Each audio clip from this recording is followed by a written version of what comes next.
Hi all, ഫിലീസ് ഹോമിലേക്ക് ഏവർക്കും സ്വാഗതം. നമ്മളിന്നൊരു കറി വയ്ക്കാൻ പോവുകയാണ്. പിക്ചറിൽ കാണുന്ന പോലെ ഒരു തലച്ചോറ് കറി, പോത്തിൻ്റെ തലച്ചോറ് കറി. മമ്മിയൊക്കെ പറയുന്ന ബുദ്ധിക്കറി എന്നാണ്. അപ്പോൾ ഈ തലച്ചോറ് കിട്ടിക്കഴിഞ്ഞാൽ കഴുകാൻ കുറച്ച് സ്റ്റേജുണ്ട്, പക്ഷേ അതെനിക്ക് വീഡിയോ എടുക്കാൻ പറ്റിയില്ല. ഇതിപ്പോൾ ലാസ്റ്റ് സ്റ്റേജാണ്. ഇതിൽ കൂടുതൽ കഴുകിക്കഴിഞ്ഞാൽ അതിന് ഉളുമ്പ് വരാൻ തുടങ്ങും. ഇത് നല്ലൊരു ഹെൽത്തി കറിയായിട്ട് വേണമെങ്കിൽ പറയാം. കാരണം നമ്മളിതിൽ അല്പം പോലും വെളിച്ചെണ്ണയോ ഒരു എണ്ണയും ചേർക്കുന്നില്ല. പിന്നെ ഇതിൻ്റെ ഇൻഗ്രീഡിയൻസും ഒത്തിരി ഇൻഗ്രീഡിയൻസ് ആവശ്യമില്ല. നമ്മുടെ ആവശ്യാനുസരണം നിങ്ങൾക്ക് ഇൻഗ്രീഡിയൻസ് ഇപ്പോൾ ഇതിൽ പറയുന്ന ഇൻഗ്രീഡിയൻസ് കൂട്ടിയോ കുറച്ചോ എന്താണെന്ന് വെച്ചാൽ ചെയ്യാം. ഇനി ഈ കറി വയ്ക്കാൻ ആവശ്യമായിട്ടുള്ള സാധനങ്ങൾ എന്തൊക്കെയാണെന്ന് നോക്കാവേ. പച്ചമുളക് ഒരു 5 എണ്ണം എടുത്തിട്ടുണ്ട്. ഇഞ്ചി ഒരു വലിയ കഷ്ണം ഇഞ്ചി, വെളുത്തുള്ളി ഒരു കുടം, കരിയാപ്പില ഒരു 3 തണ്ട് എടുത്തിട്ടുണ്ട്. ഒരു വലിയ അരമുറി തേങ്ങ, ഉപ്പ്, ഗരം മസാല, ഇത്ര സാധനം മതിയേ. ഓരോന്നിടാം. ഇതെല്ലാം ഒരുമിച്ചിട്ടാണ് നമ്മൾ ഇത് കറിയാക്കുന്നത്. സവോള ഇട്ടു, പച്ചമുളക് ഇട്ടു, ഇഞ്ചി ഇട്ടു, വെളുത്തുള്ളി ഇട്ടു, കറിവേപ്പില ഇട്ടു. ഇതെല്ലാം ഇട്ടിട്ട് ആ കൂടെ തന്നെ നമ്മൾ തേങ്ങയും കൂടി ഇടുക. എന്നിട്ട് ഇതെല്ലാം ഇട്ടിട്ട് പാകത്തിന് ഉപ്പ്, 1/2 ടീസ്പൂൺ മഞ്ഞൾപ്പൊടിയൊക്കെ നന്നായിട്ട് ഇട്ടു കേട്ടോ, കാരണം അതിൻ്റെ വിഷാംശമൊക്കെ ഉണ്ടെങ്കിൽ അതൊക്കെ പൊക്കോട്ടെ. ഗരം മസാല നമ്മളിവിടെ പൊടിച്ചതാണ്. ഇതൊരു 1 ടീസ്പൂൺ തൊക്കെ ഇടാം.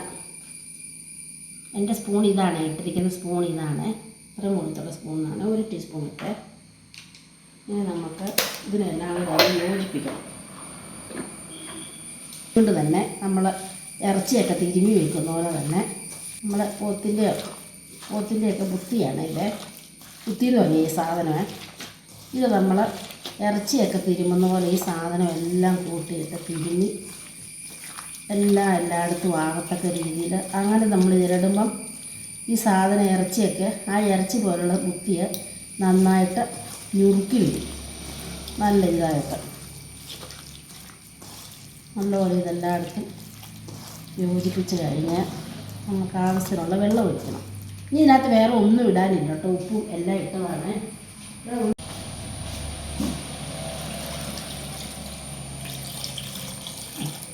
നിരക്ക വെള്ളം ഒഴിച്ച് അതൊന്നും കൂടെ കൈയും കൊണ്ടൊന്ന് ഇളക്കണേ, അല്ലെങ്കിൽ ഇത് വെള്ളം മുകളിൽ കിടക്കും, ആ സാധനം അടിയിലത്തെ കരിഞ്ഞു പോകും. ഇങ്ങനെ എല്ലാം കൂടെ ഒന്നുകൂടി ഇളക്കി കൂട്ടി സംഗതി തീർന്നു. നമുക്കിത് ഗ്യാസിലിട്ടു ഇനി തിള വന്ന് കഴിയുമ്പോൾ എടുത്താൽ മതി. ഇനി അങ്ങോട്ട് കറി സിമ്പിളാണ്. ഇത് അടുപ്പേ വെച്ച് ആദ്യം തീ കൂട്ടി വയ്ക്കുക. അപ്പോൾ തിളയ്ക്കാൻ തുടങ്ങും. തുടങ്ങുമ്പോൾ പിന്നെ തുറന്ന് വഴറ്റി കൊടുത്തുകൊണ്ടേ ഇരിക്കുക. ഇതിനകത്ത് ആഡ് ചെയ്തിരിക്കുന്ന വെള്ളം വറ്റുന്ന വരെ നമ്മളിങ്ങനെ വഴറ്റി കൊടുത്തുകൊണ്ടേ ഇരിക്കണം.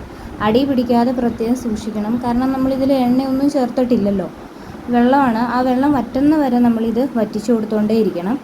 അപ്പോഴേ ആ രുചി വരത്തുള്ളൂ. ഇത് ഈ കറി വെച്ച് കഴിഞ്ഞ് കഴിഞ്ഞാൽ നമുക്ക് ഈ പീരക്കറിയും മുട്ട ചിക്കിയതിൻ്റെയൊക്കെ ഒരു ടേസ്റ്റാണ്, അതുപോലെ ഇരിക്കും കാണാൻ. ഇത്രയേ ഉള്ളൂ ഈ കറി. എല്ലാവരും ഇത് ട്രൈ ചെയ്ത് നോക്കണം. മറ്റൊരു വീഡിയോ ആയിട്ട് വീണ്ടും കാണാം. ബൈ.